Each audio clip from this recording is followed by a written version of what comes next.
Good morning, Paul Georgie from Allendale. It's July 25th, Wednesday morning, and we've seen a big range in trading here overnight in the grain markets. We started out a little higher, then sold off and had a pretty sizable sell-off in soybeans and corn, and now we are higher. So we've seen some change in attitude in the outside markets. I think one of the focuses here overnight, the dollar had been stronger and now weaker. Euro currencies certainly stronger, and there's been economic data out of Europe that has not been exceptionally good, but actually a little better than what trade was expecting. There's also talk on Twitter's where we're picking up some news here this morning that the Euro fund may actually become a bank status. So that has added a little bit of support to the Euro currency. Weakness to the dollar in turn give us some hope here in the U.S.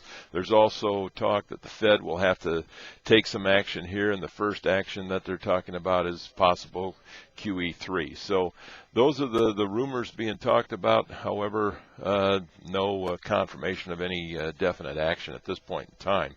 The weather also a factor here. We're looking at an extremely hot day today, pretty much across the Midwest, hundreds all the way up into Wisconsin, and that the temperature will be definitely devastating and stressful to the crop in those areas that has not got any rain in the last several days. But the forecast puts more moisture in the areas that are extremely dry, still looking at 85–90% coverage possible of the corn belt through the weekend. So and amounts there have varied anywhere from a ½ inch to possible 3–4 inch localized rains during this event. So that's still putting some pressure on the market in the hopes that we can stabilize the supply. And I think that's the key that trade is looking at here. Can we get some stability to production to get an idea how much corn we really might have?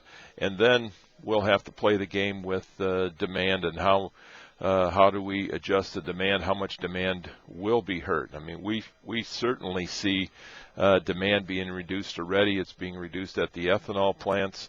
The use of corn there. We're also seeing demand for export of corn backing off, and soybeans as well. We just haven't seen any new sales of soybeans to China. That's a real key to keeping the soybean market strong here. So those are factors we're going to continue to talk about. And then we've got a major factor that the trade is looking at, and the chart watchers are looking at, and that's this technical action that we've been talking about here since Monday. We've seen higher openings on Monday and then closing lower. Yesterday we had a second day down. It certainly is causing some nervousness to the bulls in the market. We need some type of recovery, some consolidation here in order to stabilize that and to calm both sides. We've got extreme volatility in the markets now, and it's very hard to get bearish on the bean market after it's dropped $1.20 to $1.30 in a couple sessions. So a very volatile market expected here today. And for the rest of the week, as we see if the rain develops. I think that's the big answer to a lot of questions here. Will this rain develop? Will we get good coverage as expected? And will we stabilize the deterioration of this crop? And that's going to tell us what direction this market can go. We also want to thank the people that attended the Ag Leaders Conference last night that we had here at Allendale. The staff here, I got to give a hats off to those guys. They did a tremendous job in sharing information and putting some thoughts out there of how much higher we could expect this market to go and what the downside might be. So if you get a chance, that will be available Friday morning, I believe, online. you can watch that. Just sign up and take a look at that. It's about 45 minutes in length. In the livestock trade, cutout values there were mixed yesterday. Choice down 53. Select was up 66. Pork seen some strength come in yesterday, $1.57 higher.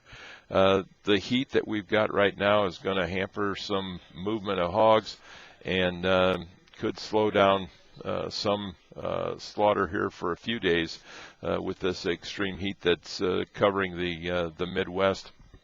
Watch that, and that could provide some strength here in the hog futures. So a lot of reasons to stay in touch with Allendale Brokers and Allendale's research. You can reach us at 800-262-7538.